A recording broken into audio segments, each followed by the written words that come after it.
Welcome to another Mr. Mutech video. Today I'm going to show you how to record in slow-mo on your iPhone using the latest iOS 18 update. So as you can see, I recorded a little wasp here. It's not the perfect recording, but I was able to record in slow-mo, and you can see that there's additional detail in slow-mo that you can see with the wasp's wings and so forth.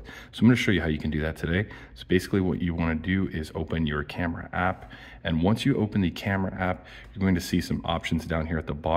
You're just going to make sure that you have it set to slow-mo. So there's no option in video to select slow-mo. You just have to go over to the slow-mo setting. And once you have that set, you can record by default in 720p.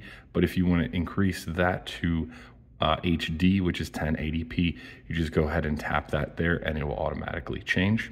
And once you have that set, you can just go ahead and press record, and whatever movement you make on the iPhone, it will be the normal speed to start, and then it'll slow it down part way through the video. So you just want to make sure that you have the object in sight constantly with whatever you are recording, and then go ahead and tap stop and you're all good to go.